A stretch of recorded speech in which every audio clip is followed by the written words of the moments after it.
Have you ever done a podcast before? I've never done anything like this before. Isn't it cool? It is pretty cool. Okay, so I sound like a professional for once in my life. hell yeah, that's kind of gives people the chance to sound professional because this thing does all the work for you. These mics are insane. Yeah. What brand are they? They're Shure microphones, and these guys, each of them are $400, and I always like to think like whatever the best of the best are doing, just do what they're doing. Like replicate at least that piece of it, and like the creative portion can come in later. But at least getting started, what cameras do they use? What equipment in totality do they use? And then how can I just buy that? Yeah, no, that's fair. What do you do for a living? Talk to us. Tell us. What do I do for a living? Yeah, man. Put my life at risk to make pilots. That's what I do for a living. It is pretty risky. It is a little risky. I mean, it's I can't complain though. I mean, I teach being a flight instructor. I mean, I teach people how to fly. They can come to me and I can make them either just a private pilot, go fly around there.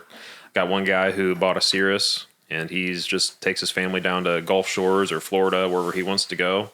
And I got other people that are kids. They want to become professional commercial pilots. So I make them commercial pilots as well. So I do that. We do some trips for a college in Columbia.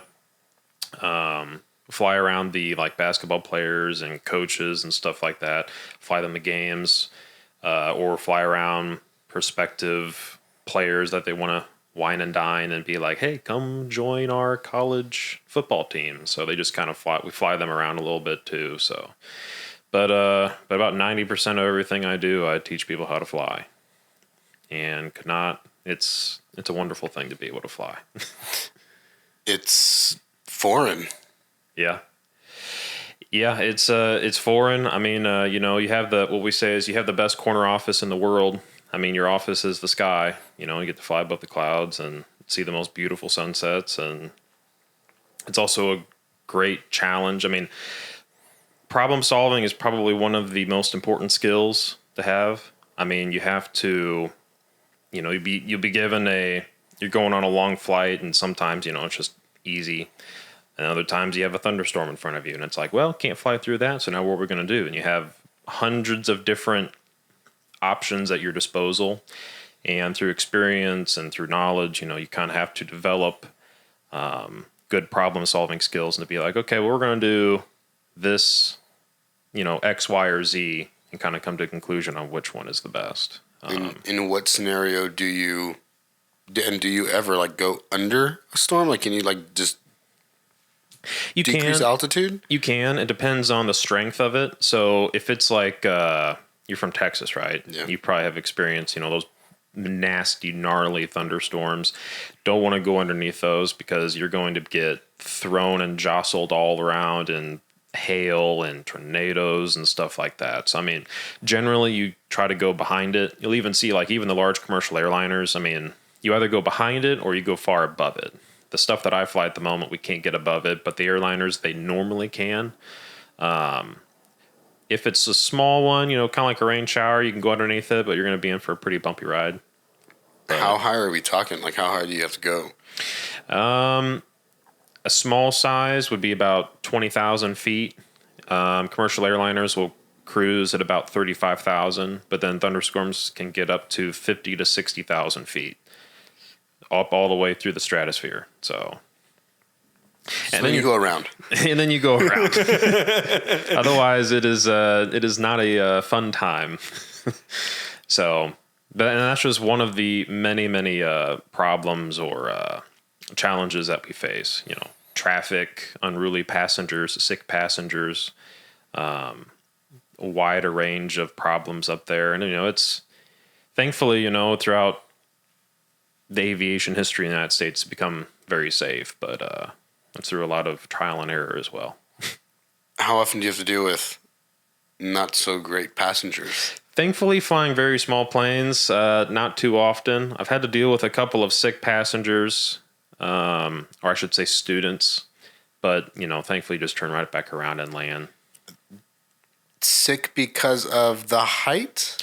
Air sick. So, I mean, it's kind if you get up there, it could be a nice 95-degree day. It's really hot. It can be bumpy. And the small airplanes that I fly, they're like little four-seaters. I mean, just from turbulence, the sun heats up the earth, creates little hot air pockets that then kind of blast hot air up into the sky.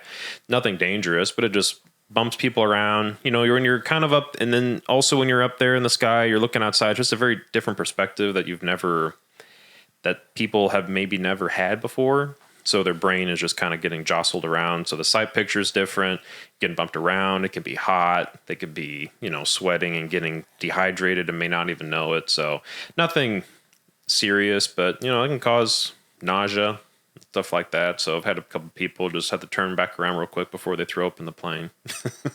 But gross. Yeah, I mean, but it's nothing too terrible yet. How much worse does it get?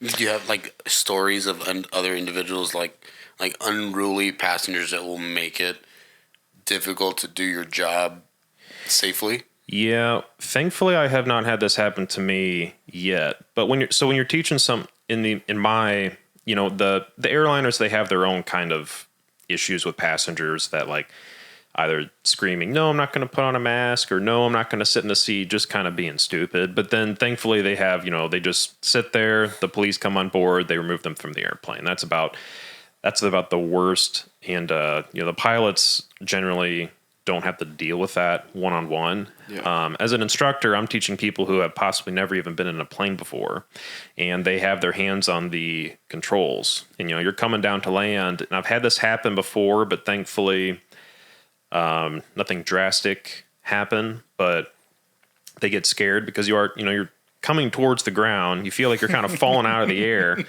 and they will freeze, and they will just get this death grip on the yoke, and they just will not let go. I've discussed this with the other instructors. Is like, what would we do? I've only heard of one instructor there who's actually had to physically hit the student. He took his elbow and had to jab him as hard as he could, because you have to do it to save both your skins. Yeah. But, they don't do it on purpose, but it's just the human instinct just to kind of freeze just because I get so scared. Does that person not fly again? No, they do not. Yeah. You're not allowed ever to risk us again. I mean, yeah. I mean, that would be to the discretion of the instructor. Maybe you just have to kind of like maybe teach them a little differently. Because, I mean, that is what we are. I mean, we're teachers. I mean, pretty much the same thing as a professor in a college class or your high school teacher, whoever it may be. It's just that now we're in a cockpit of an airplane. So sometimes you might have to maybe kind of break them of that fear somehow. Maybe I would fly it a lot more before I would even let them touch the controls, and then be like, oh, okay, yeah, I'm comfortable now. Something like that. Damn. Yeah, but that's one hell of a progression. Yes. Just sit there. Yeah. And get used to being in the air. Yep. Yeah, sometimes we have to do that for students. But yeah, I mean, the worst would be probably along those lines. It has been, not at our flight school, but it has been a fatal occurrence at other flight schools. But, it's an occupational hazard. And it's just something that we have to be very, very aware of. As a more experienced instructor, you're kind of generally able to pick up the signs, and you kind of look for things like if they have both their hands on the yoke and just gripping it.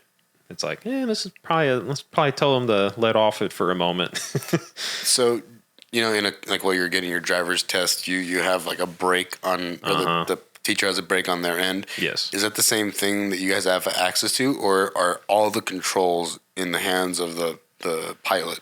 Thankfully, we both have dual controls. So I have rudder pedals, which steer us on the ground. And I also have brakes on my side of the airplane. And I also have a yoke on my side of the airplane. So I can do everything they can do. So then why is it dangerous for that person to grip so hard if you can manipulate that as well? Yeah. They're interconnected. So, I mean, I guess, cars don't have two steering wheels, but they are interconnected controls. And if someone just gets so two things. If one person just gets so terrified, and they could be stronger than me. I mean, you're a bigger guy than me. If you gripped onto that thing, and if I cannot physically over control it, I mean, I won't be able to control the airplane. Another thing is that if they do the wrong thing quick enough, I mean, you're talking about, you'd have to have a reaction time of 2 to 3 seconds to possibly fix it.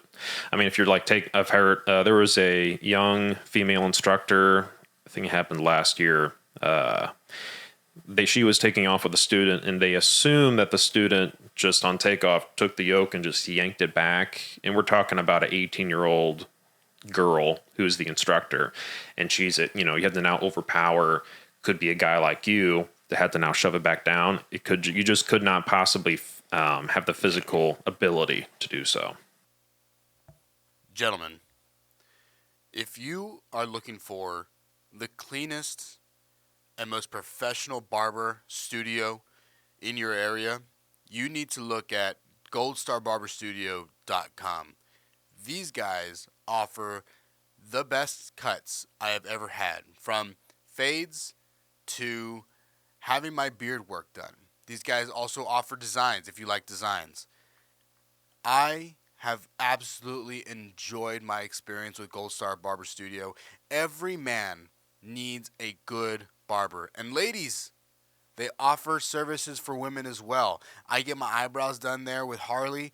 You guys have to check out goldstarbarberstudio.com. Find them on Instagram at goldstarbarberstudio and check them out. Get yourself cleaned. Get yourself a good, consistent cut. Take care of yourself. You deserve it.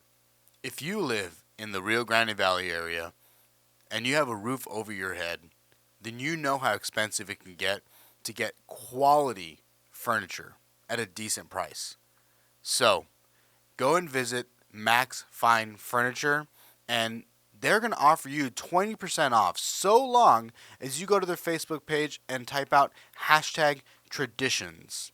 And they're going to treat you to a beautiful experience where they'll get to tour you around and show you all their offerings and get you exactly what you need if they don't have it in stock. They have the best customer service in the furniture industry. You have to go visit Max Fine Furniture in Weslaco for the best products and services. Enjoy. So they have to be lifting weights, is what you're telling me. Yeah, you gotta be strong. So what is pulling the yoke back versus pushing it forward do?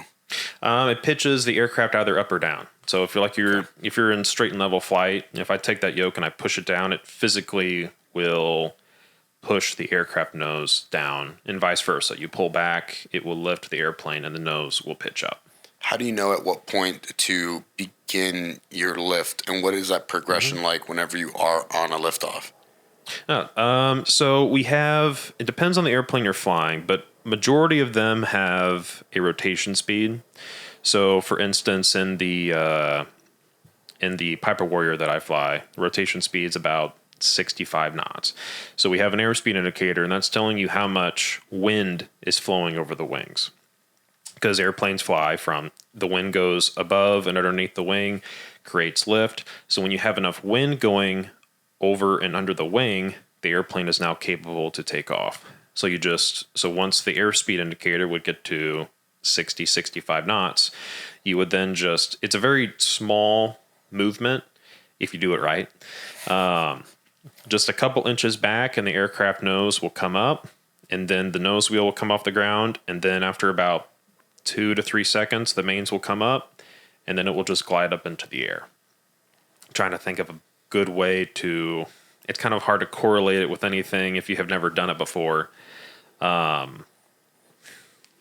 you pulling like 5 inches, 6 inches back? Like, is it that much of a pull? Yeah, about 2 to 5 inches. Might depend on the airplane you're flying. Might depend on how much wind you have, but it's not much. I mean, I tell students, like, when you're flying an airplane, you see in the movies, like, they're in a thunderstorm and they're making all these big controls. It's like, that is completely unrealistic. Cool. It's kind of like they're always doing so much. I'm like, man, what the fuck does that even do? No, I tell students that the less you move that yoke, the better of a pilot you are. So, I mean, if I'm flying from takeoff to landing, I mean, I will be moving it maybe 1 to 2 inches back, 1 to 2 inches forward, and just maybe a 10 degrees left to right. Wow. Like not much at all. No, it just makes the flight smoother. I mean, you can do more, and sometimes you need more if it's turbulent. Sometimes that's why we have such big controls inputs that we can use. You can get a big gust of wind that wants to throw you to the left, and you might have to use a big correction for temporary moment and then go back to neutral. But if it's like a calm one day and it's not very bumpy, it should be very, very small inputs as you're out there flying. And on the opposite, so how do you know when you're ready to land? How do you begin your slowing down, and by how much? Well, there's a couple of different ways. So let's say that you and I are going to go take off from here and fly out to, let's just say we're going to go fly to like Los Angeles. So they're going to get us lined up with a runway, probably on about a 5-mile final. So we'll be staring at the runway and it'll be about 5 miles away from us. That's generally where, and it depends on if you're flying a large or small airplane. For the small airplanes I fly, generally I'll keep my cruise airspeed, which will be about like 110 miles an hour. We use knots because that has to do with the wind, but about 110 miles an hour. You'd come down, and then when you get to about a 3-mile final, so 3 miles out from the runway, that's when you make your power adjustment. So you would pull your power back to what you would consider like your landing configuration, your landing power.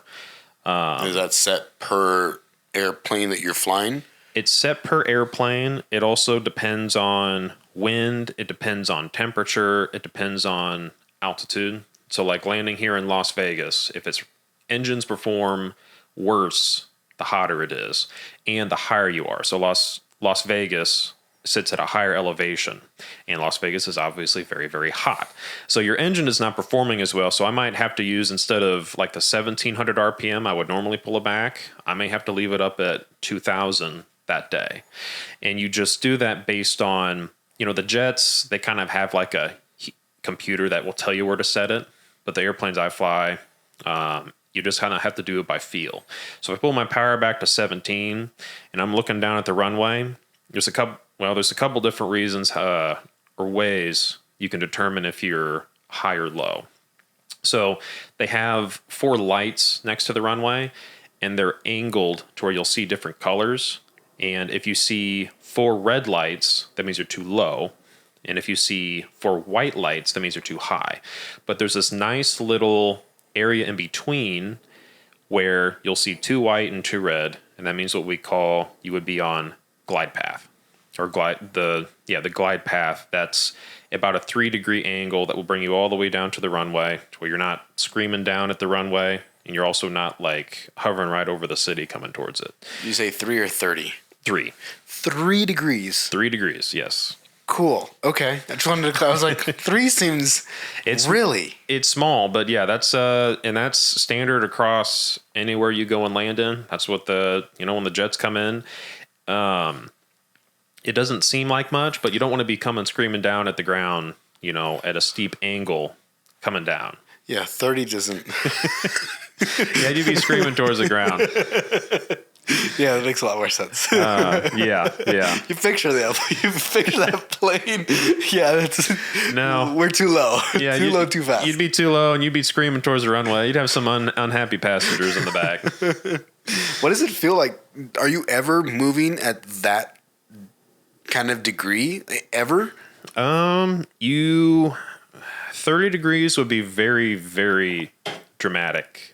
Technically, that would be considered then you're getting into actual like aerobatic areas. So like if you actually pitch up more than 30 or down more than 30, that's technically considered aerobatic. So unless you're doing aerobatic maneuvers, you're not getting anywhere close to that. Have you ever done some cool aerobatic maneuvers? The very first plane. So what got me in the aviation is that my dad's friend took me up in a Citabria. It's a small 2-seater. And I was sitting in the front, and he was sitting behind me. So it's and we both had dual inputs. So we both had controls. And we did barrel rolls.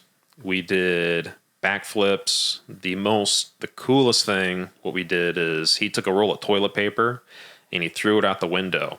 toilet paper is so light, it just kind of, well, it unravels and it just kind of hovers there. And what we did is that we did about, it's kind of like when we do the maneuver, it's kind of considered like a lazy eight, but you pitch up and you make a drastic turn. You kind of let the airplane come back and fall out of the sky, and you come down, you cut the toilet paper roll in half, and you come back up and you cut it in half again. You just keep cutting it in half until it falls to the ground or you get too low. But that was the coolest thing that I did. So, but yeah, so I've done some aerobatic flying, and that is the most fun flying I've also probably ever done. No wonder you got hooked. I know, right? He knew what he was doing. He knew what he was doing, and he did it. He did it well. That's pretty cool. Would you ever wanted to start doing that kind of stuff? Is that something that you can even take classes on? Oh yeah, you can take classes. I mean, legally, I can go do it now. There's nothing that says I can't do it, but it would be kind of stupid not to get training on. Is kind of the thing. It'd be one hell of a let's see how this goes. Yes. You also have to have the airplane that's capable. You can't just take any airplane. It actually has to be certified for aerobatics.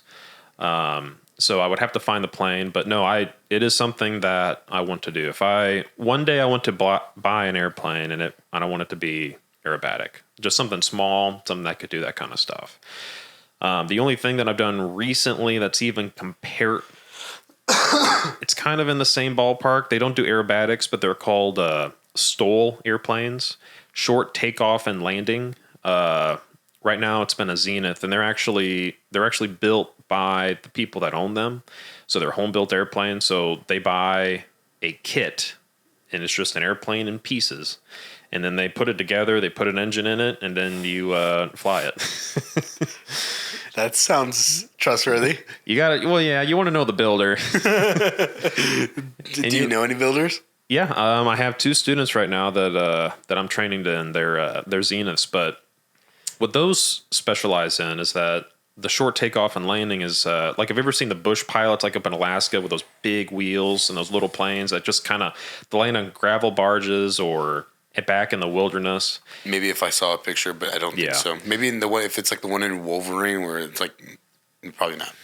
There's a scene where there's one that's flying at what's his name, at Logan, and he's like running into a barn. I don't even know if that's an airplane. I don't think so. I think it might be a helicopter. I don't think so. No, but they'll be that. But these airplanes that they go up in Alaska, and what they specialize in is that they'll take off in like about 100 feet. Some of them that go to competitions, they'll take off in 15 feet. So I mean, you're talking about in the length of this room, you're getting an airplane off the ground in about that short of time span. What kind of engine does that thing have? It's actually really small. The one I've been flying it's just a 80 horsepower, comparable to all the other ones I teach my students in. Those have at least 150 to 160 horsepower. So it's actually half, but they're just so light. I mean, the airplane weighs about 700 to 600 pounds. Wow. Mm-hmm. So it's just a little airframe with just an engine, and then probably one of the heaviest things in there is me. So the shittiest little seats, I bet. It's not terribly comfortable. If I were to build one, I'd probably specialize in making it a little bit more luxurious on the seat. But yeah. But then you're looking at 50 feet rather than 15. Well, that's true. That is a good point. Right? Mm-hmm. And so I guess it depends on what you're going for. That's true. I think the 50 feet would be, I'd rather be at least a little comfortable, you know? Yeah, no, I agree. I got one student, I haven't taken it out of his field yet, but he's a farmer, and he bought this Zenith from someone, and he has about 900 feet of grass. I mean, you know, he's a farmer. He's got all kinds of fields and stuff. Yeah. So, and that's what they specialize in. Like, hey, I got a farm. I got some land. I want to go fly my airplane and just put it right back in my shed when I'm done. So. What a luxury. Yeah. Yeah. And I would imagine a small plane like that isn't super crazy expensive. Talking, if you wanted a decent one, about 40. But I mean, that's cheaper than a new car. So, I mean, it's not that bad. You can get 2 of those for one Model X. This is very true. Model Y, whichever one they're on. It's $110,000 car. Uh-huh. Damn. That's pretty fun. I mean, I feel like it's such a niche area to get into as to be an instructor. Do you have to go to college to be an instructor? You don't. So that's one of I went to a job fair at a high school, and I was trying to tell all the kids, I'm like, you can do this and make lots of money and don't have to go to college.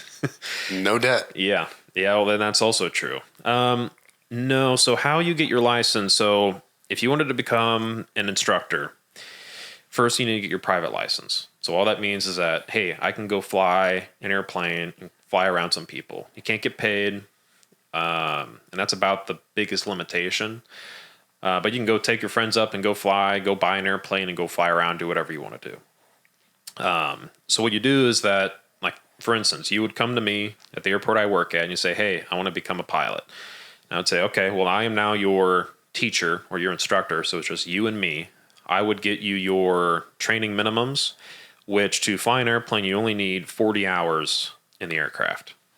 And then and I also need to get you included in that 40 hours is 10 hours of solo. So I will actually sign you off and say, hey, you're going to go fly this airplane 10 hours by yourself. Generally after about 15 to 20 hours, that's about the average when I can solo someone.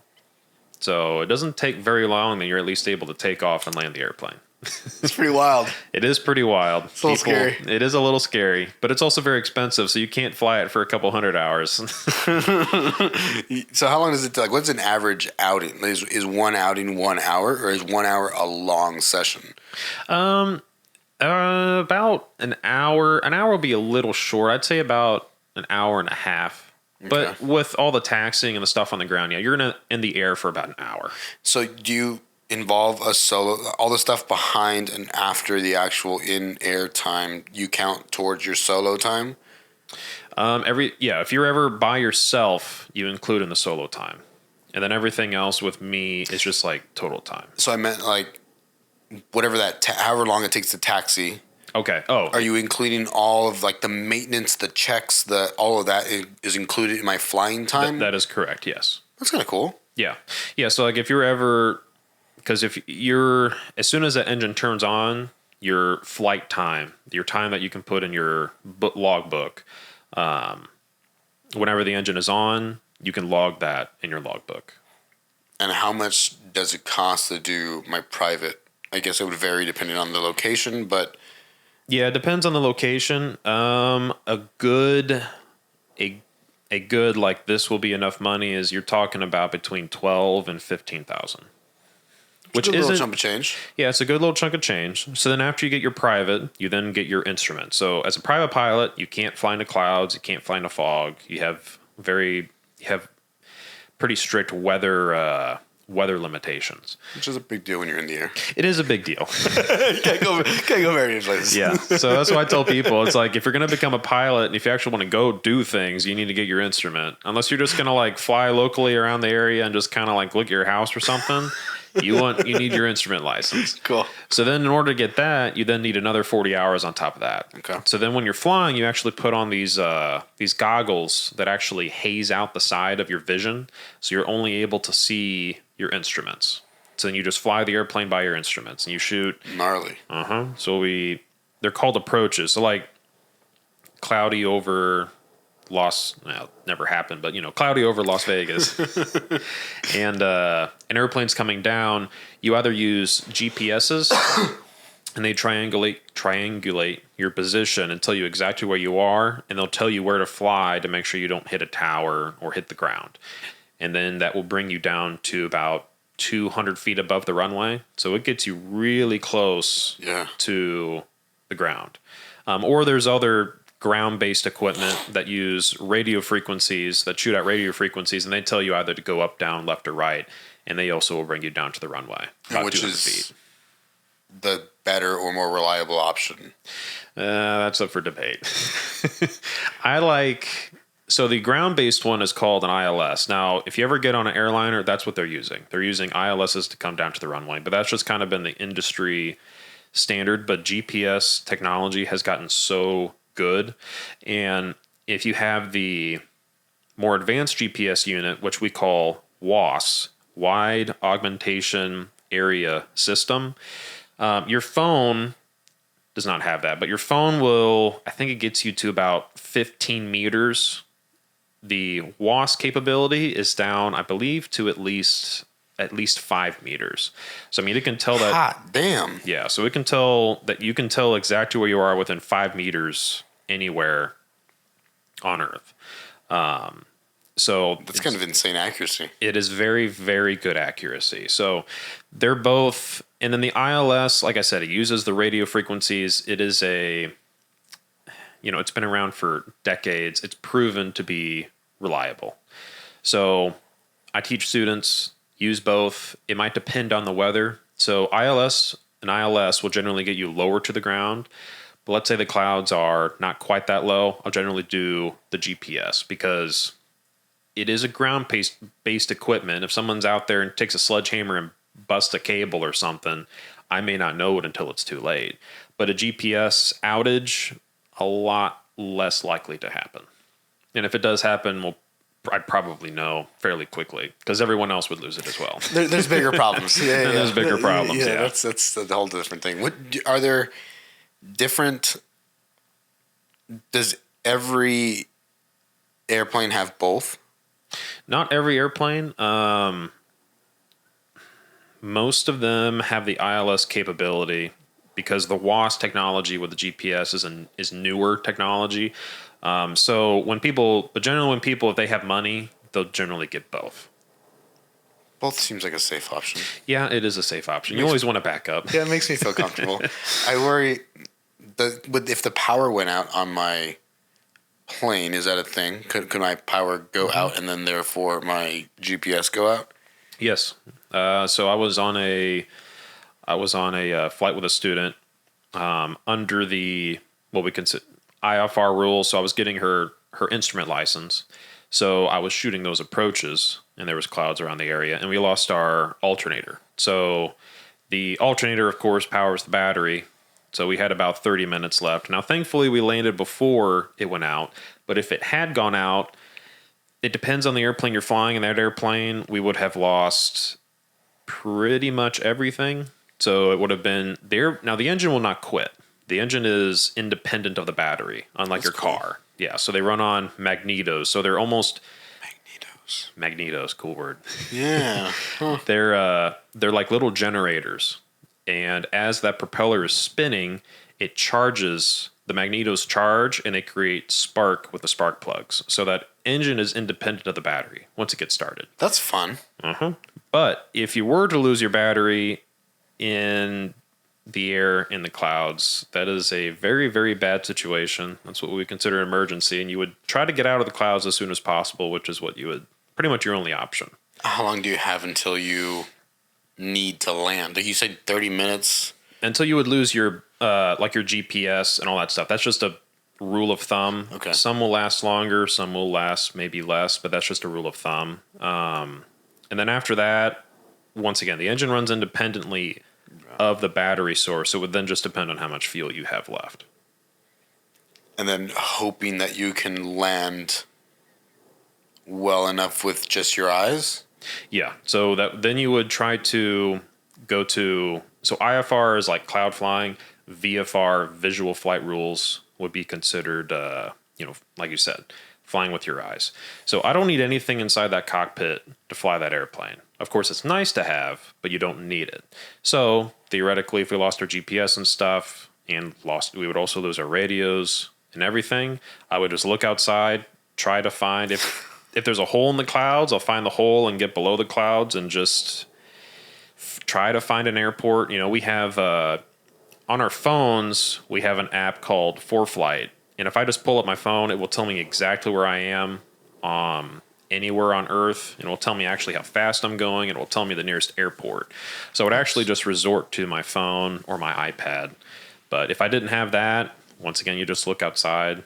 And if you really ran out of gas and you had an issue and you couldn't find an airport, then you find a farmer's field. And the likelihood of you landing that is... Oh, very, very high. Really? Oh, yeah. Yeah, if you, especially in Missouri, Great Plains area, I mean, let's say you lose your engine or you run out of fuel, and if you're able to see a field, you have a very good shot. The survivability is very, very high. Huh. Not what I was expecting. Yeah, I mean, it depends on the situation. I mean, if it is really cloudy and you can't see the ground, that changes things. Yeah. If it's at night, that that makes it a lot more difficult because it's just pitch black below you and you just kind of have to hope for the best. Yeah. So that's dangerous. But no, during the daytime, if it's bright, clear day, if you can see all these fields below you, you have a very high chance of surviving. I actually had a student who he lost his engine flying. He was on his solo, so he wasn't a pilot yet. And he had just flown over his mom's house, and he was coming back. And he was low, about 1,500 feet, maybe 1,000 feet above the ground. Yeah, so, that's pretty low. Yeah, so not too high. And he lost his engine, and he was alone, so I wasn't with him. And he put it in the back of some farmer's field, very minimal damage to the airplane, and walked away without a scratch. So but that's what we train our students for. So when we're out there flying along, we might be doing a maneuver, or out there just in cruise, and I'll reach over and I'll just chop the power on the student. And they'll kind of be like, "Oh no, what'd you do?" Yeah, what the fuck did you just do to me? Luke, that's not okay. Exactly. So it's like, well, what do you do? And then they just have to go through their emergency checklist, and then like, okay, I'm going to do this, and this. And then I'm like, all right, where are you going to land? And they'll just have to point to a field, or if they're close enough, I'll point to an airport and say, all right, well, go try to put it down near there. We won't land in the farmer's field, but we'll I'll get them close enough to where it's like, see, you're okay. Yeah, it's going to be a bumpy landing, but you're not going to hurt yourself. So I am only as good as my teacher is, right? As a student. Yes. So I better hope that I've employed a damn good teacher.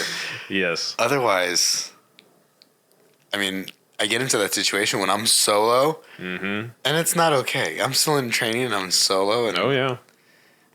Yeah. Is it something that you're continuously like talking about as you're traveling with this person with your first 15, 20 hours? Or I guess you said you're 10, 15 before they go into solos? Yeah, I mean, some people take longer, but yeah. But continuously talking about what was that?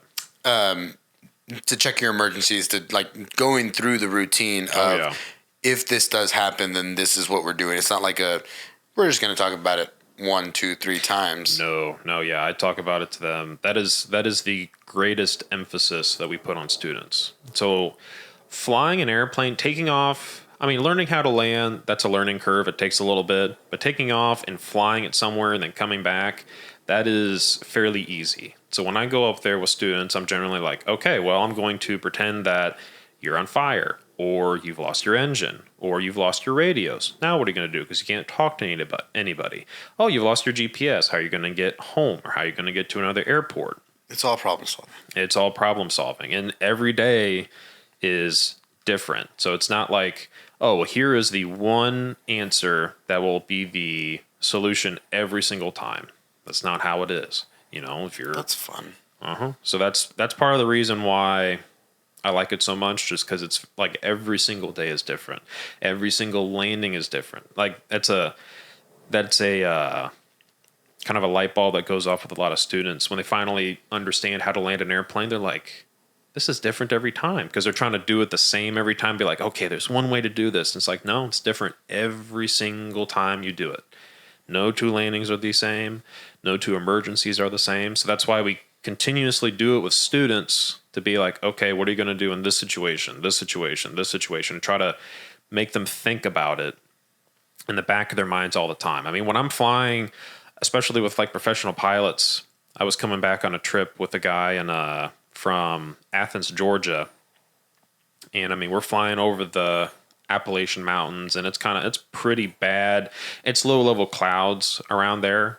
And I mean, we're flying high above them, but we're just talking amongst ourselves. We're like, okay, what are we going to do if we lose an engine? Well, we're going to do X, Y, and Z. Okay, what are we going to do if we have a fuel issue? Okay, we're going to go to this airport.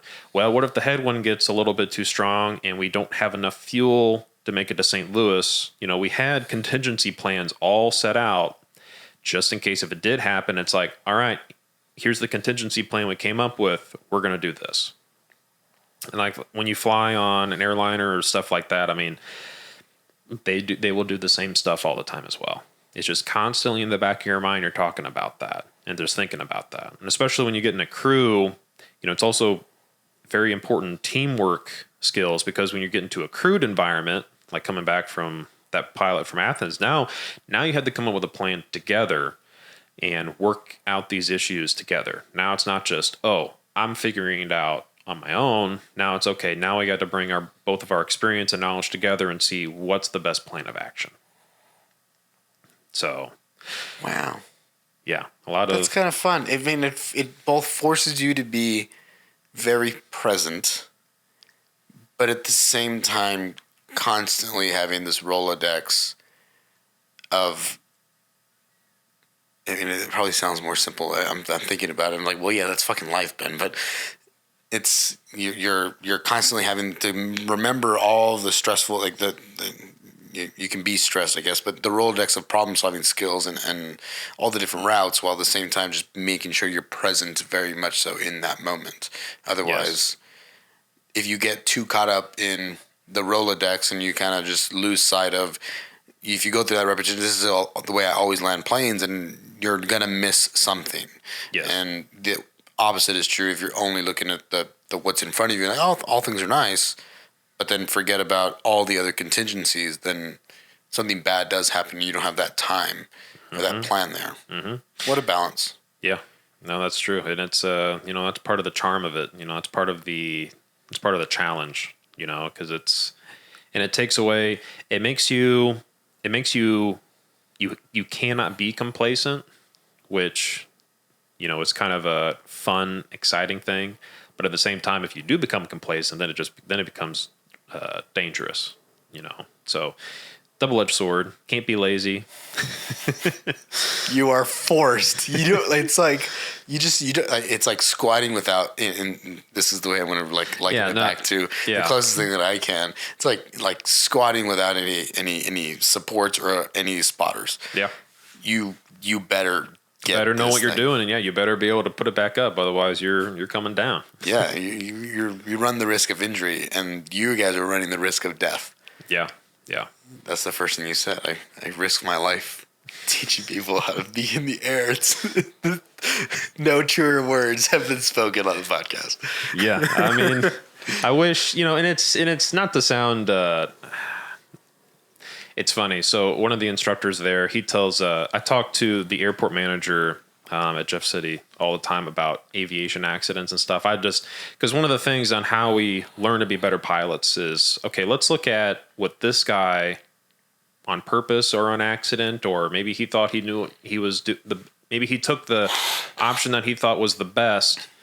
Let's see what he did wrong, which then led to this accident. So I don't do that. So I look at the worst instances in aviation as much as possible to try to be a better pilot. And it's funny because when the other instructor, he's like, if you ever want to be depressed about flying, just go talk to Luke and Eric, because they'll tell you like everything bad and make it sound like, oh, you're going to die kind of a thing. But it's very inherently, it's very, very safe. Once again, if you're not complacent and you just learn, you're knowledgeable, and you have those contingency plans, it's very safe.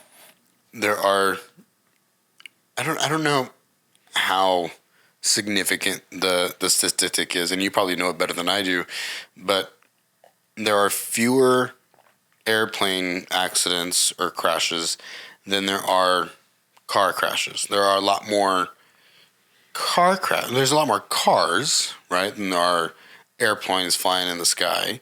So I wonder if you balance that number to accommodate for the number of cars versus airplanes, how significant that difference really is. But it seems to be pretty safe. You don't hear very many crazy stories. Yeah. So it depends on how the FAA has that is the government organization that oversees aviation.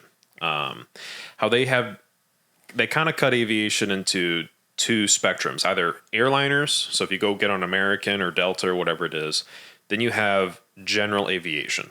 That is what I'm in. So I'm flying these little airplanes. I'm not an airliner.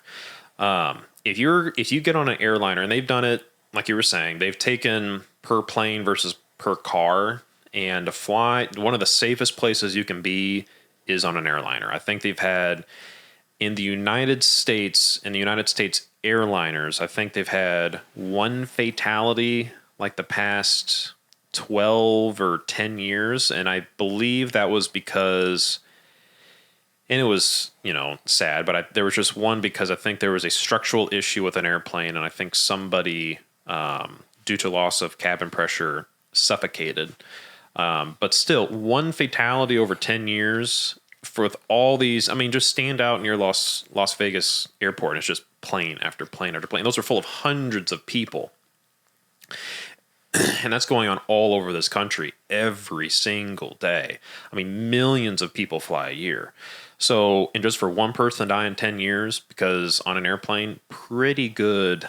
Pretty good odds. Pretty good odds. Yeah. really, really good odds. You got a much higher chance of getting struck by lightning. Now, if you get into general aviation, so people flying around these small airplanes, there's about 360 to 380 fatalities a year, which still isn't that bad. But if you do, I believe they do mile comparison between cars and airplanes.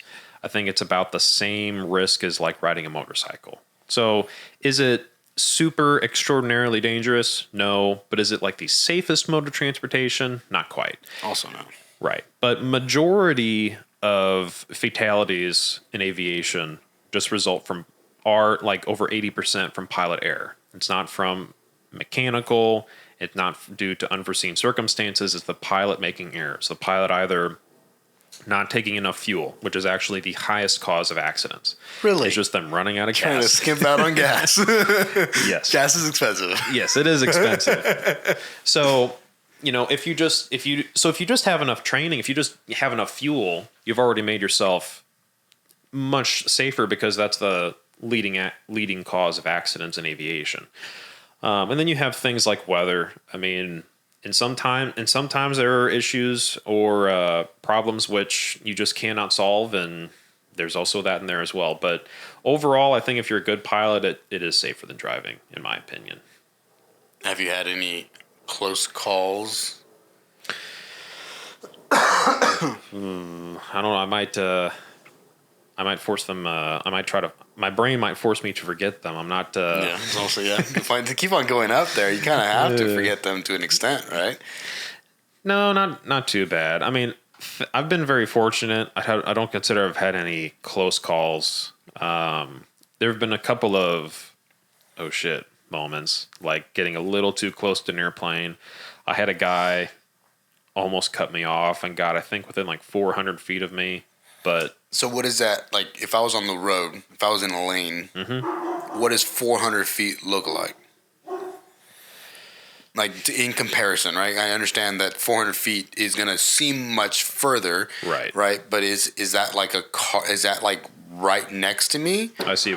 So let's say that So if an airplane gets within 500 feet of you, you legally are supposed to report it. So pretty big deal.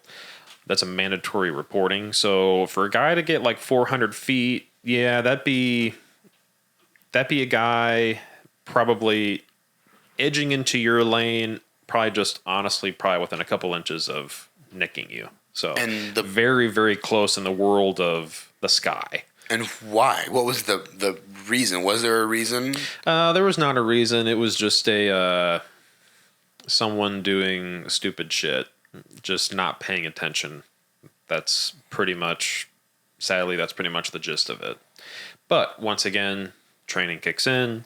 You make the appropriate change in altitude and climb. And I just like announced to myself, I'm like, hey, I'm doing this because I need to avoid this guy. And that's about it. Thankfully, like mid-air collision kind of stuff is very rare. And if it ever does happen, it's kind of a more. So one actually happened out on the East Coast not that long ago. There was two airplanes taking off, and one airplane was turning towards the sun, and there was an airplane almost right in. From his perspective, you're driving down the road, and the sun is right up there. Well, don't put a car up there in the sun. You won't be able to see it because you can't stare straight at the sun, and they ended up colliding. So you have some rare, very small circumstances that happen like that. But that's very rare. But But yeah, I mean, you get up there in the air, and there's just like drivers. There's some stupid flyers too. They're stupid everywhere. They're stupid everywhere. just humans. There's humans doing stupid shit. And so is the goal to be a commercial or a liner? He's a commercial liner pilot. Is that the goal? Yeah. So how your typical journey works, and I got off on a tangent, but No, I think I'm gonna before we answer that one, if we can come back a little bit, yeah, because we were talking about like somebody how to become an instructor. How to become an instructor. Yeah. So we went through private, instrument. Yep. And then the next thing is to get your commercial license. And a lot of people, they think, oh, I'm a commercial pilot now. Yes, you get your commercial license, and all that requires is just you do a lot more flying, and then you take another test. So every time you get you get your private license, I get you your hours and all that, and then you go to a designated pilot examiner, or a DPE, and he will test you. It's about 4 hours long. He'll ask you questions on the ground, and then you'll go up and fly for 2 hours, make sure you're safe. Same thing with the instrument, same thing with the commercial. Once you get your commercial license, you're legally someone can come along and say, hey, all right, I'll hire you as a pilot and go fly my family around or go fly this jet or whatever it is. However, that is not going to happen because you have no actual experience. Fair. So it's like graduating college, but with no experience, not even never having a job, and it's like no one's going to touch you. Yeah. But what most people do is either they become, majority of people become instructors. So then you take another test, which is your CFI, Certified Flight Instructor, which is what I am. And then that allows you to make pilots. And someone told me this. It's kind of like, and it's the only industry in which, or one of the only industries in which you have the least experienced people teaching new upcoming people into the industry. Because here I am, an instructor with just a couple hundred hours, and I don't know what the hell I'm still doing. And now it's like, all right, now make new pilots. It's like, okay, I'll try. Hope so. So that's how you become an instructor. So you get those 4 certificates. Okay. And then about that time, you'll have about 300 hours of flight time. And then whenever you want to become like an airline pilot, you have to have at least a minimum of 1,500 hours. Damn. So when I'm teaching students, I'm getting this flight time as well. So, and if you work hard, I get about 700 hours a year.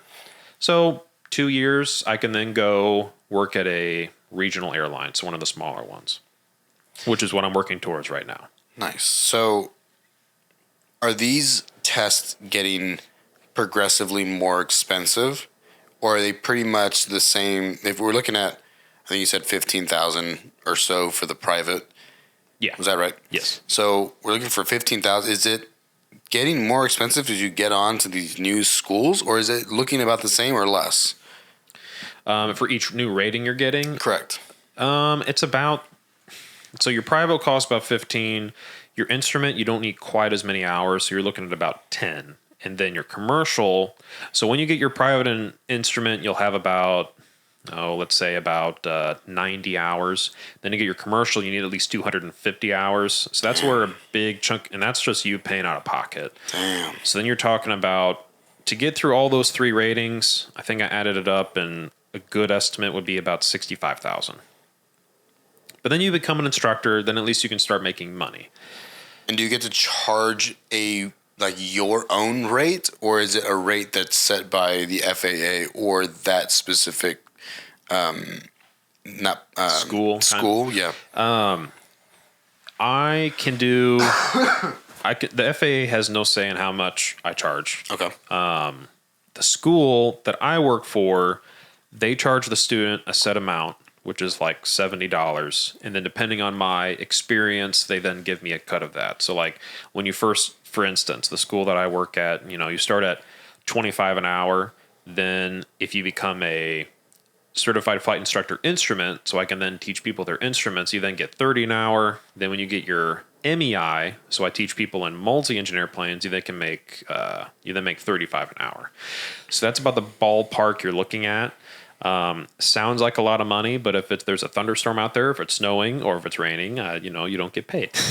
And it depends on the ability for your clientele to afford to even That want too. to go get an airplane, right? Yes. You're looking at a finite number, like a very, I know it isn't, it's not finite, right? But it's Small. a small population. Yes.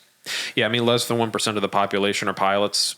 Part of the reason because it's so expensive and it's getting so much more expensive, just like everything else. I mean, the price is just exponentially shooting up. I mean, back when I got all my ratings, it was probably closer to 45. That was only a couple years ago. And now you're talking about the 60 that I just mentioned. And then airplanes have probably increased in price 20 to 50% across the board the past couple years.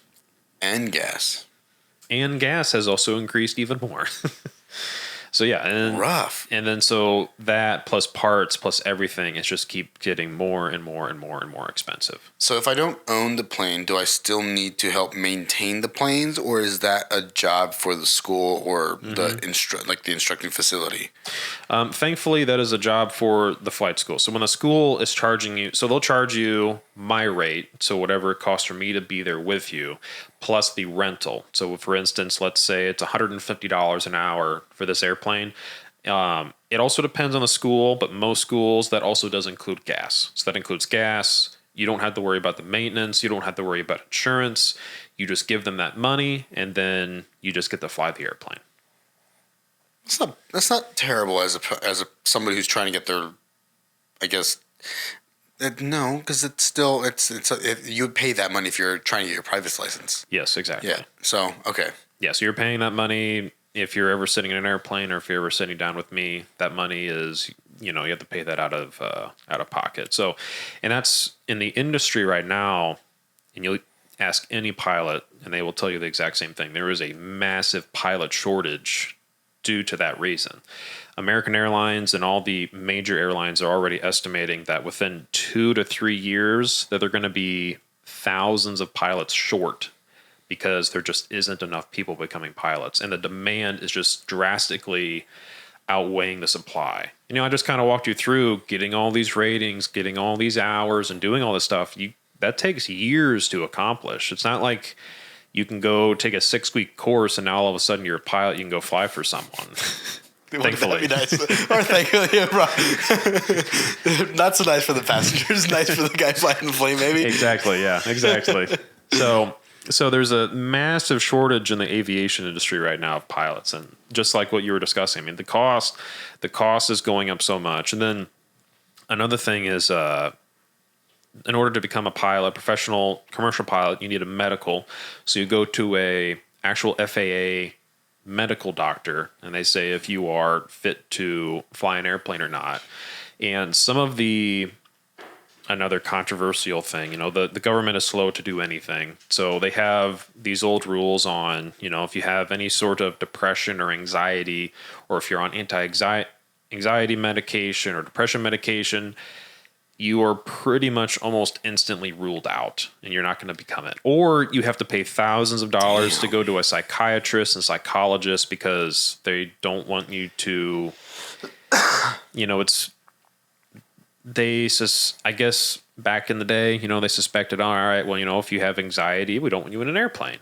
But, I had one student who, she was a nurse during COVID, and she took some anti-anxiety pills for like 6 months. Okay. And it's like, you're a nurse during COVID, probably working ungodly hours in horrible conditions. Yeah, probably justified. Yeah. Well, she hadn't even been on the medicine for nearly 2 years. Goes to the doctor. They say, no, you can't get it. Or you're going to have to spend all this money to prove that you're able to fly the airplane.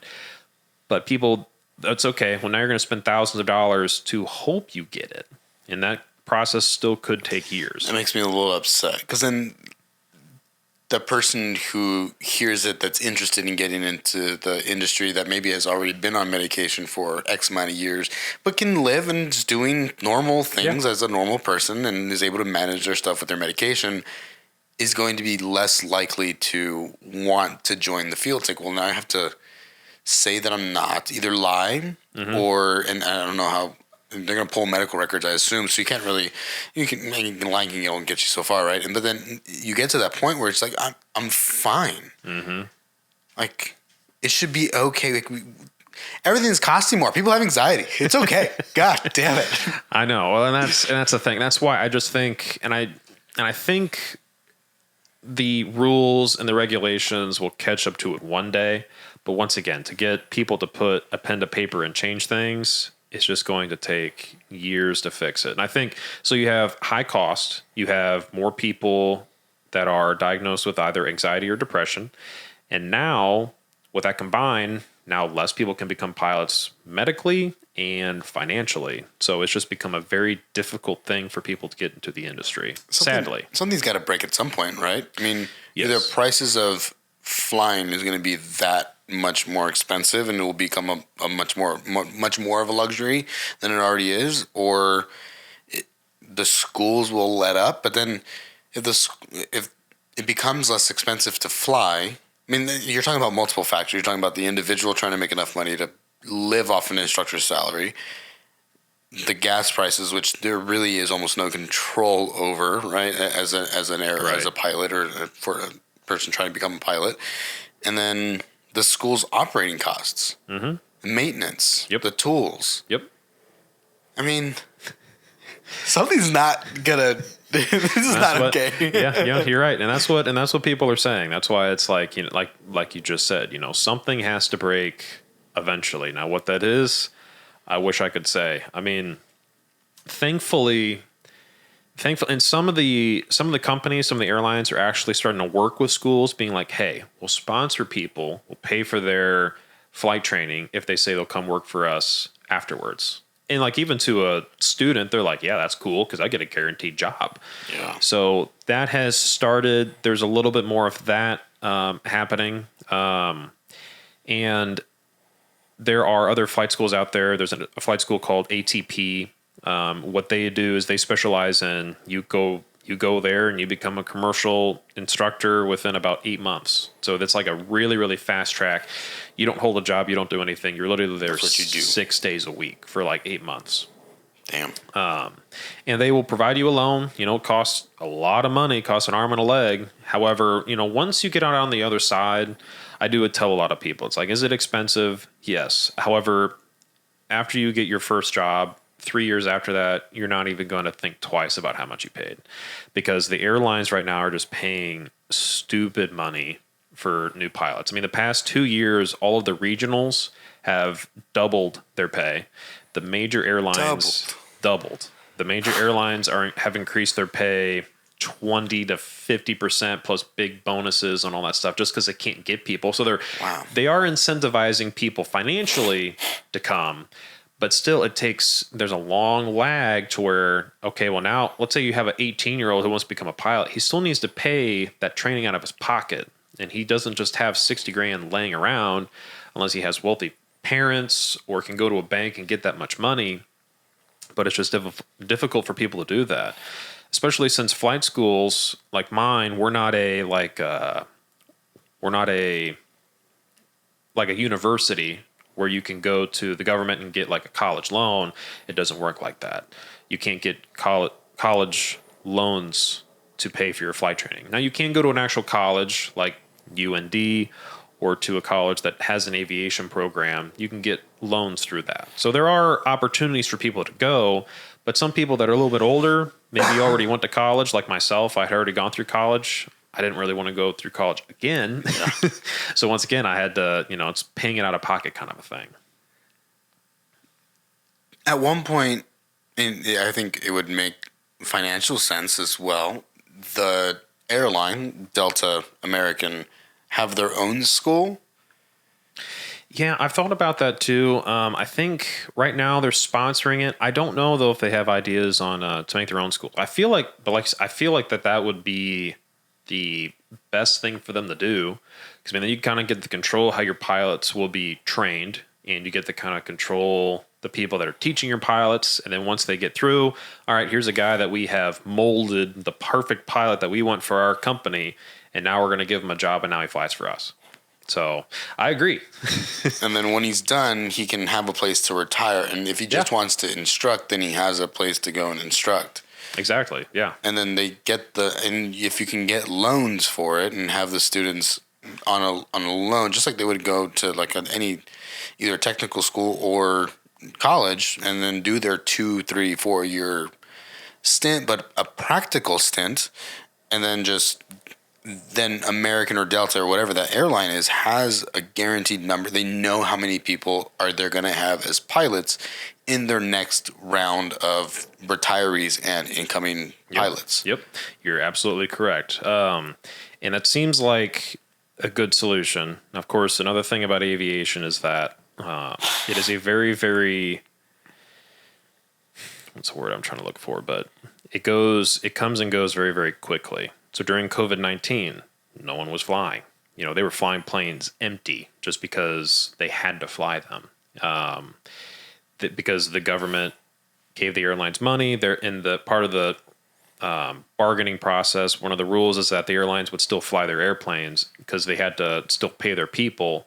So they're like, well, my dad during COVID flew airplanes that were empty, or maybe like a 300 passenger airplane that had like 2 guys on it. It just seems so ineffective. Yes. Well, yes. I get that you're getting money, but I mean, is the wear and tear and the cost worth That's a question beyond me. You would assume not. it automatically was like, probably not. We're wasting a lot of money here, guys. Yeah. No, you would assume not. That is for sure. But common sense would say no. That is true. That is true. But that's one of the things for aviation. I mean, it comes and goes so quick. I mean, you had 9/11 to where aviation, people thought it was more dangerous. People didn't fly quite as much. You had the financial crisis, 2008 financial crisis. And one thing when the country kind of hits a economic slowdown, well, why do people get on planes? A lot of them is because they want to go travel. They want to go spend money. They have money to spend. Well, if the economy kind of slows down even just a little bit, a lot of airplanes will not fly nearly as much because they're an industry that will get hit first, Restaurants and other stuff that are a little bit more stable, they can kind of foresee into the future a little bit better. But aviation, we kind of joke. I mean, today it's great. Today it's like a golden era for pilots. I mean, pilots are being paid more. They're being treated better than they ever have.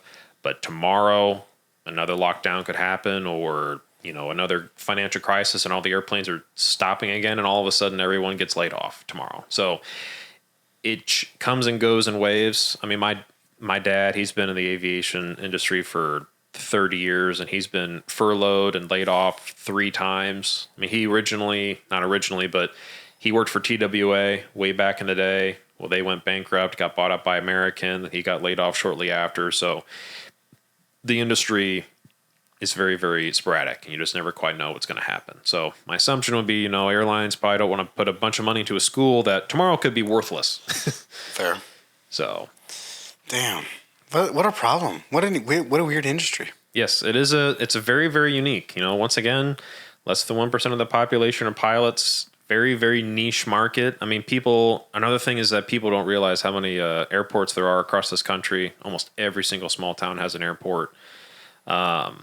And do you have a number by chance? I don't know. Google's a good place to go. I could tell you though. I wonder how many of the commercial pilots are former Air Force or otherwise military pilots. I feel like most of the pilots that I know, which is very, very few people, they all have military backgrounds. A lot of, I think my dad told me that between like the new hires, just for instance, like American Airlines, I think about 10% are military new hires. So there is a decent chunk. Of course, the Air Force pilots though still make up a very, very small amount of the total pilots in the United States, because there's not nearly as many of those as there are civilian pilots flying either corporate jets or. Could I fly a jet? Could you fly a jet? Are you certified to fly a jet? I am legal to certify. Do I have the ratings? Yes. However, I would technically need to go to a school before insurance would ever let me fly an airplane. So another Another big factor in aviation that's recently occurred is that has actually made it very difficult for people to get into aviation is insurance. So if I want to go fly a King Air, so a King Air is think about like a 12-seat prop engine. So it has 2 props, sits about 12 people.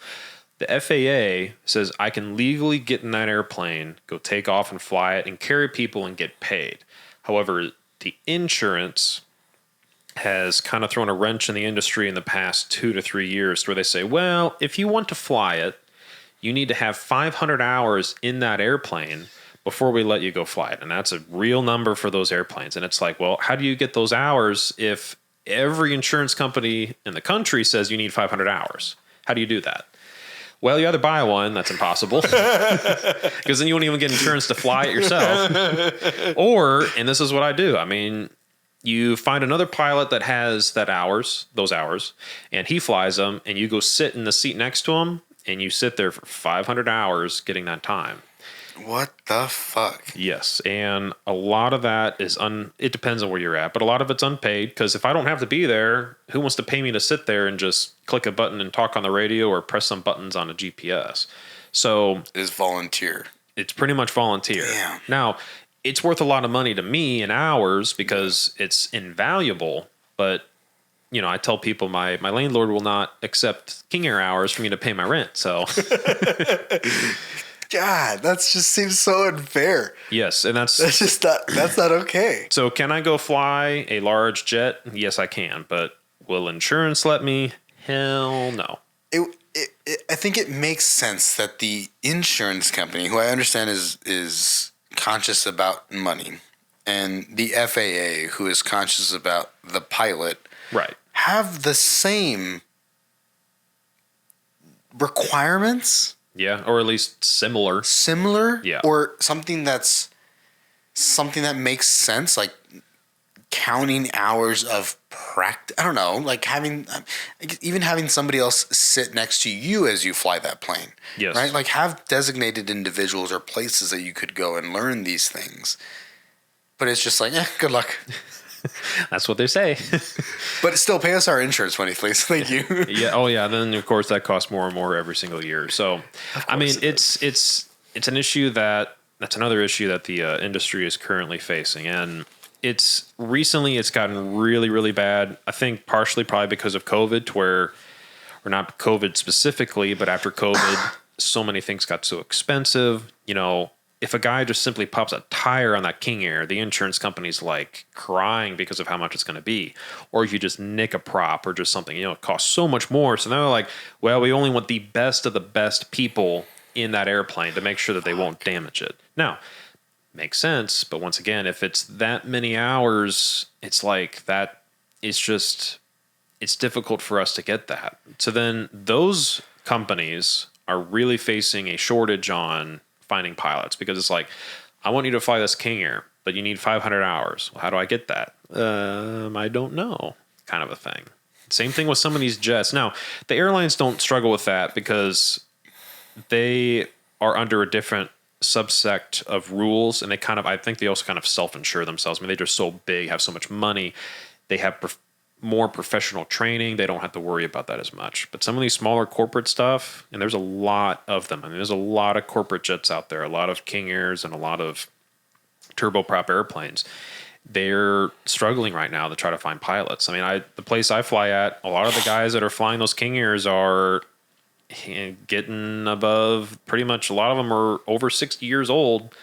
And once they go away, I mean, unless there's a lot of young guys sitting in that seat next to them, it's going to be hard for them to find replacements for them in the next 10 to 20 years.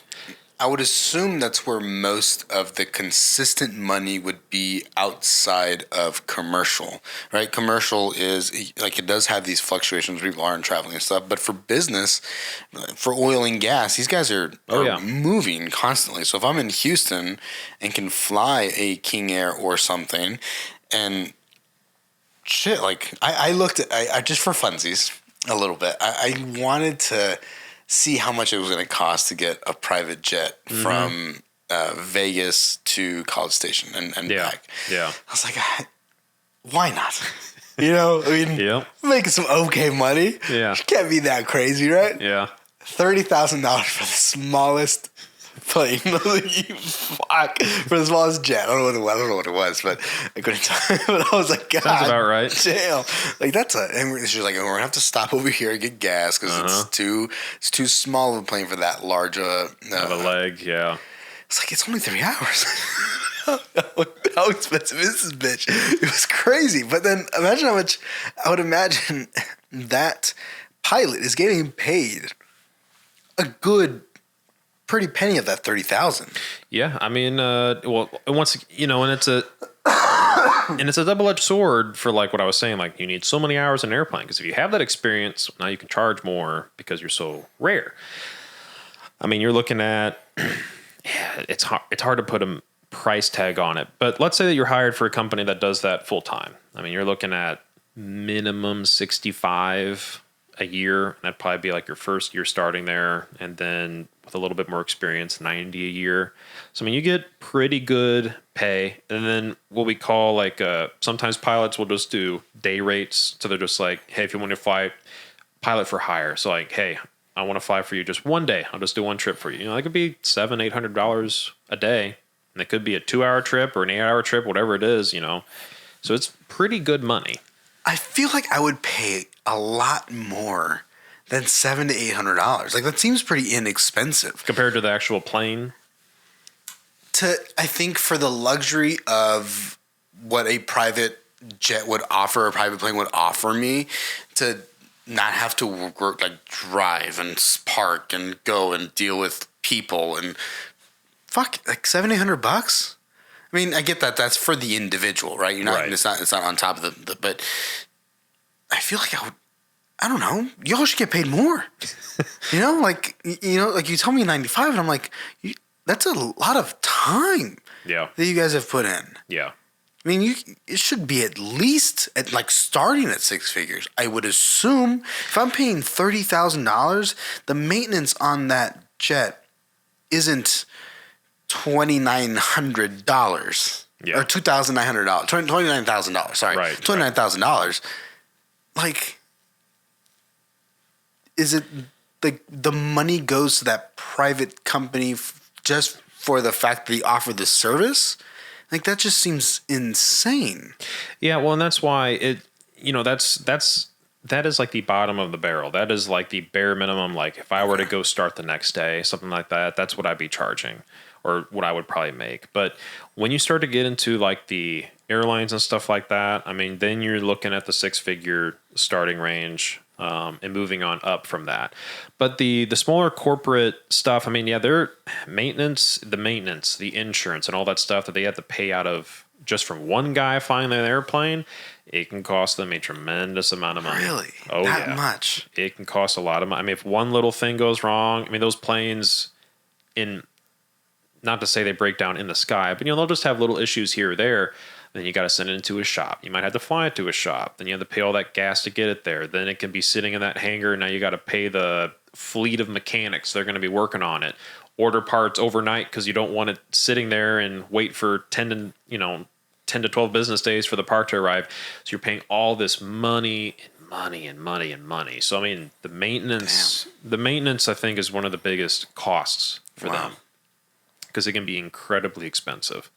But yeah, when you work your way up into the airlines and stuff, I mean, like I said, it's crazy how much they're paying. So if you work at a regional first year, you start at $90 an hour, which compares to about 80 to 90,000 a year. But then it's pretty much substantial pay raise from each year on out. Okay. Then when you become a captain, then you're making 120. Then when you move to a major, I mean, if you're a captain at like a major airline with some experience underneath your belt, then you're making above like 250. Okay.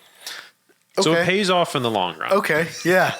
It's definitely a much more of a long-term play, it sounds. Mm-hmm. Which I think most good things are long-term plays, is the idea. Did you end up getting a number of how many airports were? I didn't. I think whatever it is, it is in the thousands. It is in the thousands, whatever it might be. Oh, that's all right. I was just wondering.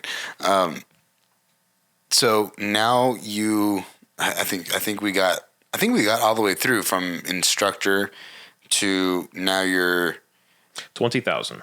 20,000. Yeah, 20,000. Nice. So a decent amount. That's a lot of airports. It is. It's a lot of airports. It's a lot of communication. Yeah, you got no idea. Quite a bit. Are like, how many people are on a radio at a time?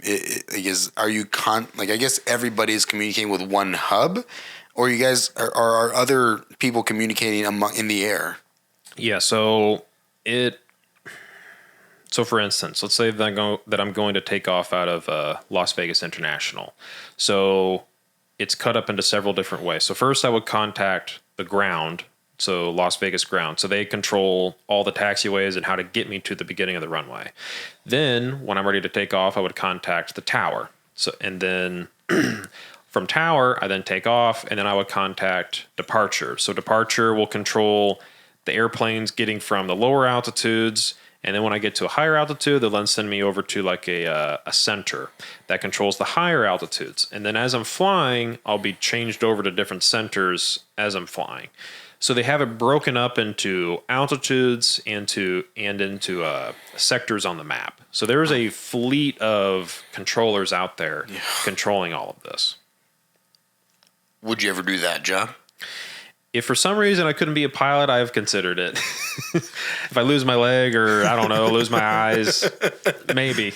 Because it would be pretty cool. I mean, but that's also one of those problem-solving things, because now you got to talk to those pilots, be like, okay, well, what do you need? Well, what do you need? What do you need? Making sure they don't hit each other, making sure they don't go into bad weather, or making sure, they get where they need to go. Make sure that if one is an emergency, how do I provide the services or whatever I have to do to make sure that they're safe to the best of my ability. So that's another challenging.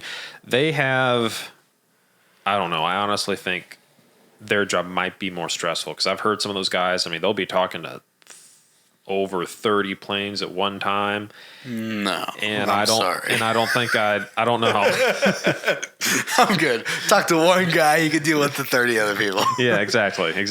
Damn, that's kind of fun. But you're focused on the thing that you want. Yes, it's really cool. Yes. You can tell. I mean, I think it's really cool when you find people that are like that really know the things that make the trade itself unique and difficult, and the knowledge behind and to support the skill, but then the surrounding aspects as well. I think that's what makes somebody who's really good at their job, and the surrounding pieces. Mm-hmm. And when you're focused on wanting to do a thing, like, you just becomes like that. It almost becomes part of who you are, and it becomes a lot of your identity, which I think is good and bad. And I think that, I was a powerlifter for so long, and I knew everything about it. I could ref, I could do all the things, but then I think the thing that I kind of fear going to the next thing is that it became my identity. So then when I left, I was like, holy shit, what do I do? Like, it was so kind of worrisome, but the fact that there is such a long-term play with this, like, mm-hmm. This could really be the center of who Luke kind of is, and then he's able to kind of branch out and do all these other things if he really wants to, which I think is fucking, like, that seems like the more viable and effective way to go in the long run for most people, which is, I think, like, the goal for college. Like, you go and you do this thing for 4 years, you really get engulfed and you understand it, and then you move on to the next thing. For whatever reason, most Americans don't end up getting a job in the thing that they studied. So then why are we spending so much? Why is there so much? It's not how much time we're putting in college, but there's such an emphasis on you have to get this degree. Yeah. I don't even know what the fuck I want to eat for lunch tomorrow, dog. Like, you want me to decide what I want to do in 15 to 20 years when I don't even know what jobs are out there or what I could really do? Yep. That sounds insane. Yep. No, you're exactly right. I mean, I got a degree in business administration, and here I am a pilot. I mean, a little bit different than supposed to be the paper pusher, I guess, or whatever I was supposed to be with my business degree. So yeah, no, you're you're exactly right. And it's funny how you mentioned like the body or the lifter being part of your personality. I always joke with people. It's like my personality is I'm a pilot. I mean, it's about, as you can probably tell, I mean, I love to talk about it. It is like you said, it's a big part of my personality and who I am, which just because I love it so much, you know, you just become enveloped in what you love, which is always very cool to find. I think that there's a desire to want to step out of like that method of thinking because social media will allow us to be like what seems like a person or an influencer, but not like what does an influencer really what does an influencer really do? Who really are they, right? They take pictures and they're kind of a model, but they're not really like they're not really a person, right? You see them on a feed, and it's easy to understand. Oh, I take pictures of myself and post them. I can get paid for it, maybe. Yeah. So, but you don't really understand the back end of what they're doing and why that picture is significant. And so I think people are like, they don't see the behind the scenes of, yeah, Luke is a problem solver and he's a chill dude and he's all these things, but you see this picture of this guy, but why? It's like, well, because of his training is kind of guiding him and forcing him to be that way, because if he's not that way, then lives are at the line, not just his, but all the people that are in his plane and all the people that he goes up with and his own, right? Obviously with other people maybe not know how to fly yet, like it's fucking cool because then you actually have something to add value into the world and to talk about. You know, so it's like, I think you also have to have some gift of communication, and you're also forced to have that gift of communication as well. Like you can't make it in the industry if you can't talk to people. Mm-hmm. You need to be able to talk to that one person needs to be able to listen to 30 people at the same time and understand. Mm-hmm. You need to be able to talk to that guy and understand he's talking to 30 other people. Yep. It's cool as fuck. Yeah. I love it. Yeah. That's why, I mean, I would recommend anyone to ever, I mean, I try to tell people, it's like, one of the things that about like, I shouldn't say college, but aviation just being so small. Another thing is that I think a lot of people don't look at it as something like you were saying, like so cool, like all the problem solving, the communication, all that stuff. They're like, oh, that's a glorified bus driver. It's like, no, there's quite a bit more to it than that. quite a bit more. A little bit more. So glorified. I don't know if I've ever likened a pilot to a glorified bus driver, but that's good. That's what my dad says. He's like, he also says he's just an overpaid bus driver, which is comparably is fairly true. I mean, I guess at one point you kind of like, I think whenever you get so good at something, you kind of lose sight of all the hours it took to get there, and you're just like, I'm just flying the fucking plane. But like you're much more engaged than you realize. It's just so subconscious that he is an overpaid bus driver at that point, right? Yes. But with 30 years of experience, I hope that he's an overpaid bus. I'll fucking pay him all day to be an overpaid bus driver. Shit. Yep, that is very true. That's fun, dude. Yeah. This is probably one of my favorite, I think, episodes so far. I think that you never know what people have like to say, right? And so sometimes I ask a lot of people to get on, and sometimes in the middle of it, I'm like, man, this person really doesn't have much to say. Hey, like, yeah, well, how's your day? Good.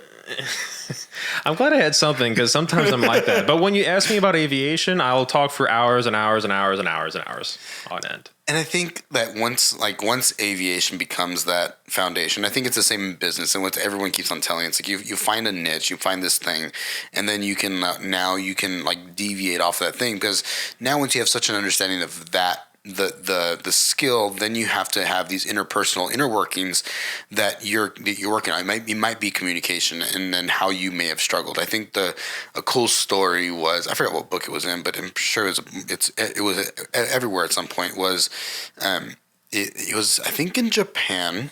It was an Asian pilot that wasn't able, like, couldn't, and a crash happened because he couldn't tell his superior or his elder to move a specific way. Like, we're Yep. gonna make this accident, and because of the societal norm that originated there, he wasn't able to, right? And so, like, once you're in, and from an outside perspective, I can understand that and relate to it. But on an inside, it's like you can dissect that and understand it and what it means to be a communicator on top of being a pilot, and then what it means to be in that culture, and then what, like, so many things to come off of that. It becomes really interesting. Yeah. So my dad worked for a training company, and he trained pilots. And he said he always found it interesting to work because companies from all over the world would send pilots to him, and they would have flight simulators to teach them how to fly, like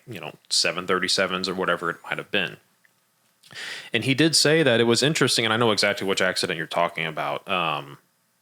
And I bring that up. Well, I don't bring it up with my students, but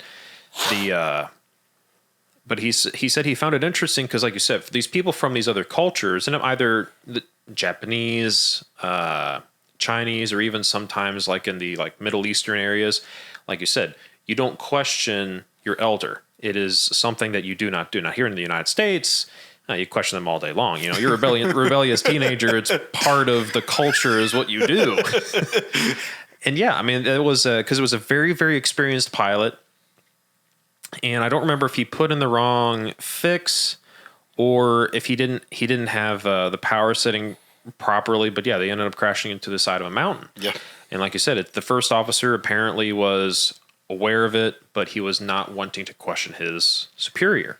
And like you said, I mean, communication is one of the, and that's something that I personally had to work on a little bit because I'm generally a more quiet guy, that I don't generally like to talk as much. But when I get into an airplane, I'm like, all right, you got to change that way. And you have to talk about the important things. And you have to talk about what you're doing.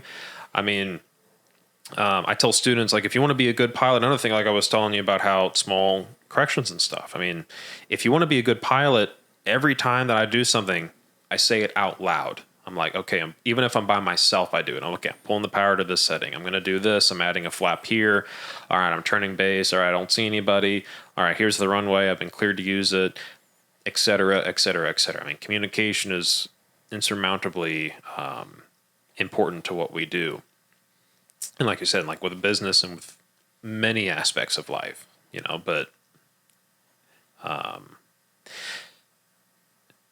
but yeah, we come then back to the different cultures and stuff like that. I mean, yeah, it's very fascinating that kind of stuff will change the outcomes of those accidents and stuff like that. I love being able to communicate, and every individual that you communicate, every single student will hear things differently. Just like there's cultural differences, there's going to be something that happened in that student's upbringing, or maybe working with a different instructor where a specific cue works a specific way, or they're looking for specific things, and the way you're going to teach it may be similar, like you're trying to get the same goal or same outcome, but it's going to be in a very different way. And so learning how that person receives information and being able to disseminate that in a clear and concise way, and then to be able to understand the body language and facial expressions to say, this person didn't really understand what that meant. They said yes, but they still didn't get it. And before they even make the correction or attempt to make the correction, it's like, wait, don't do what you think you occurred. We're going to go through this one more time. Yeah. We're like, did you understand this? Oh, no. Got it. And then that's what makes a good educator. I think you said at the beginning, you're a teacher, and I think I like to make it more broad. You're an educator, and yep. I think that personal training is education. I was the same way. I was not. I always said I was more of an introvert. I never really. I was more of a quiet guy. But then you don't have the option. Like, somebody's coming to you and paying you money to solve a problem. You have to speak up. You have an expertise. Even if you don't really think that you do, you've obviously made it to this point that you do. So speak up, and it changes that person's life. I think, like, in that moment, it allows them to receive information, but I think it changes the trajectory of that individual's life, and you have the opportunity to either let them have a really cool experience as a student and teacher relationship, or you ruin it for them and they're like, fuck this, I don't want to learn how to ever fly, I'm done. And then they go do another thing, which could be the right thing for that person. Right. But you have the opportunity and to allow them in an industry that also changed your life and gave you some satisfaction. That's the coolest fucking thing. Yeah. Yeah. And like you said, I mean, probably the same thing that you've had to experience being a personal trainer. It's like everyone, it amazes me how different every single one of my students are. And I have to mold my teaching style to every single one. I have one of my students I'm working with now. She needs more like positive reinforcement. Otherwise, she'll get really down on herself, even if she just makes one little mistake. And I'm like, it's literally no big deal. It was like maybe a little bit bouncy on a landing. It's like, it's fine. It happens. And she's like, no, like this is unacceptable. So provide a lot more positive reinforcement. Then I have some students that are like, they'll have a horrendous landing, and I'm like, what the hell was that? And then they'll be like, well, yeah, but my thing earlier was good. It's like, well, that's besides the point. This was really, really, really bad. So you have to look at those different students in different ways. I have one student, he is a more brilliant than I will ever be, but he was some aerospace engineer that worked and built like the wings of an F-15 and did all kinds of scientific engineering marvels that, once again, more intelligent than I will ever be. But I had to teach him very differently. I couldn't be like, yeah, so this is kind of how it looks, and you're going to come down and land like this, and kind of like show him. It had to be like, you're going to do this at this airspeed, do this at this, do this at this, and like almost like give it to him in a mathematical equation and say, here's how you're going to do it. Now, I'm assuming you probably had some kind of similarities with teaching people in the personal training stuff, because everyone is just so different in how they receive information and then how they express, and how they communicate with you. Some people, like some of my students, they don't like to talk, so I had to pick up on their physical cues. Sometimes they express themselves emotionally, or sometimes they just say it how it is, or sometimes they kind of dance around the issue. You have to pick up on those things very quickly, especially when you're in an airplane, because if they try to dance around the issue, well, that's not the greatest thing in the world. And sometimes if they get emotional, that may not be the greatest thing, but you just kind of have to learn to adapt in how you're going to teach them and how you're going to receive information from them. I think asking questions is the best thing that I was able to learn, which is and asking the same question multiple different ways and being able to understand whether they got it or not. Like, did they get the question, or did they hear a question they wanted to hear? And just, okay, that really wasn't an answer. And then depending on how they answer the question, you'll know how they heard the question, so you'll know how to redirect and ask a better question, or a question that's more guided to what you're looking for, and still not be so leading that they pick up on it and then don't feel like, then they feel pressured to answer the question, so they're less likely to make the connection. And I'm feeding them a connection, because ultimately you're not going to be there during their 40 hour or during their solo. I'm not going to be there now with the clients that I've worked with before. So how can I ask a question that they get the click, and I'm just like, boom, yep, you got it. Yep. Right? And it's a really cool, gratifying feeling to see somebody like, oh, you're like, yes, it's a win, dude. Yep. It's such a good win. I love it. Yep. Oh, all the time. I experience it all the time. Yeah, because like you said, I mean, because you can ask the question this way towards someone, and they get that click, and you ask it towards a different person, it's like, okay, well, how do I ask you in a different way? So yeah, and like you said, it's very, very gratifying to hear and to see that click in them. It's very, very satisfying, especially when you're trying to teach them something, even like what you're doing. I mean, you're preventing injury so they don't go and hurt themselves and break their back and break their joints and stuff like that, and making them healthy. Same thing for me, making sure that people are staying safe while they're in the air, flying their families around, and you have to be able to communicate that well. Like I said, it is a good feeling to see it when they finally get it. I think both things are some sort of luxury, right? You have one end that not a lot of people can afford. Unfortunately, being healthy is expensive, and it's only becoming more expensive. So you have people on one end that that $70 session or $50 or whatever that personal trainer is charging is so much that they're like really trying to take it all in. Then you have the people who are like, I can afford this shit, like, but at the same time, an understanding of this is what I want. Still, either way, like a small portion of people, and then on the opposite end, you have people who can afford and want to fly planes. I think you have both opposite end of the spectrums that exist there. The people that are making the $60,000 a year already are probably not looking to change their way of living. Most likely, not always, but you have opposite ends where every hour counts to that person, and you have the opportunity to make like communicate well and do all those fun things. And then on the opposite end, where people have that money to kind of spend, but at the same time they understand what that money that value is. Yes. Right. And so they understand the value of money versus understanding that they don't, like, on the opposite end, like, I don't have very much versus I have a lot but I work to get here. Right. Yeah. I think they're both really cool niches that allow for some really cool learning experiences for both the individual and then for the teacher as well. Yeah. Fun stuff, man. Oh, yeah. Well, I like to end off on like a golden nugget. I don't know if I'm going to keep this forever. I feel like asking for the golden nugget's weird because there's a lot of golden nuggets already, but whatever. Like if you were to go back and tell yourself something, or like if you heard, like if a potential student was listening, then what is a golden nugget or like a little bit of information or knowledge that you could give to somebody to make them better, to make a better decision? That's a tough one. I'm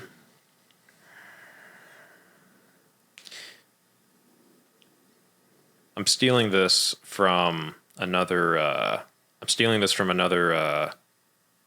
pilot YouTuber. He's an instructor and he teaches people, but I always like, it's a good pilot is always learning. I mean, and my dad says that too. It's like you never get to a point in your career, so it's like, well, I've learned enough and I don't really need to learn too much more. It's like I have enough to be safe and everything else is going to be okay.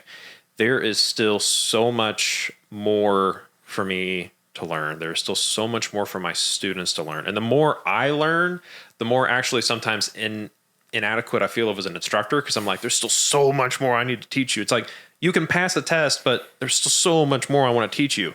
But just to remind ourselves that there's just still so much more to learn, and there's just still so much more to experience and to build ourselves as professionals. And that goes for any industry. A good X is always learning. A good whatever still has so much more to learn.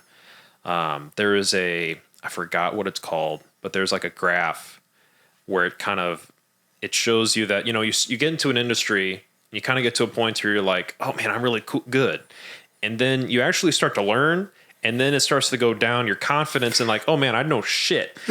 And then eventually to go up when you actually become like a real professional. But to remind ourselves that we constantly need to be learning, we constantly need to be bettering ourselves for whatever we are in. Pilot, personal trainer, whatever it may be, there's always more to learn. I love it. Thank you. Love you for tuning in. Thank you. You're the best. Thank you so much. Thanks, man.